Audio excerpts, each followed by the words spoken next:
অধিকার আমাদের মধ্যে আদায় করতে হয়েছে। সংগ্রামী বন্ধুগণ, তাই বাংলাদেশ শ্রমিক কল্যাণ ফেডারেশন শেষে শ্রমিক ভাইদেরকে সাথে নিয়ে এমন একটি সুশাসন ব্যবস্থা কায়েম করতে চায়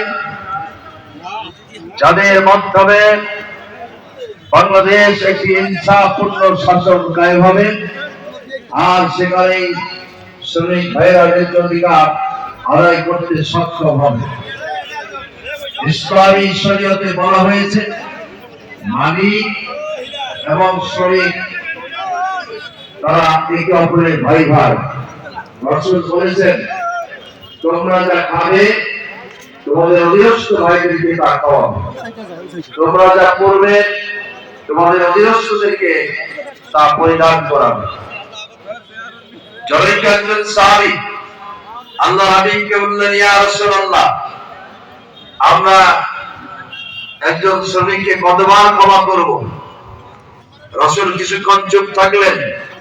আমার ওই সাহাবী জিজ্ঞাসা করলেন, ইয়া রাসূলুল্লাহ, আমরা আমাদের অধীনস্থ শ্রমিককে কতবার ক্ষমা করব? তিনি আবারও চুপ থাকলেন।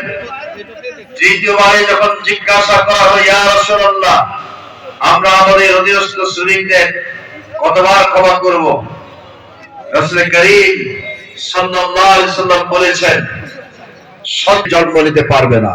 ইনশাআল্লাহ আপনারা যদি সম্মিলিত প্রচেষ্টায় ঐক্যবদ্ধ হন, আল্লাহর আইন চাই, সৎলোকের শাসন চাই, এদেশকে দুর্নীতিমুক্ত করতে চাই, এদেশকে চাঁদাবাজ মুক্ত করতে চাই, এদেশকে সন্ত্রাস মুক্ত করতে চাই, তাহলে শ্রমিক ভাইদের স্লোগানকে সামনে রেখে আর কোন ফ্যাসিজমের সৃষ্টি বাংলাদেশে হবে না।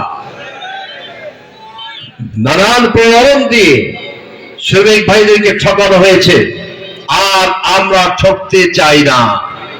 কি বলেন আপনারা?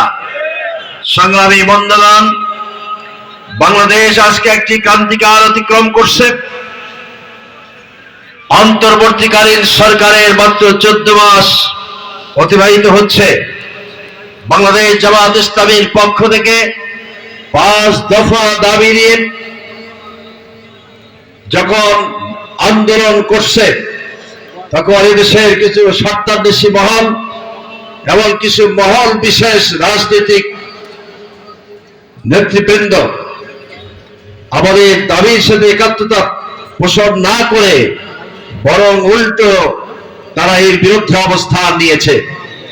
আমরা আজকে পরিষ্কার করে বলতে চাই, 2026 সালের জাতীয় ইলেকশনের পূর্বে অবশ্যই গণভোটের আয়োজন করতে হবে। গণভোট ছাড়া কোনোভাবেই জাতীয় ইলেকশন হতে পারবে না। এটি বাংলাদেশ জামাত ইসলামী সহ এদেশে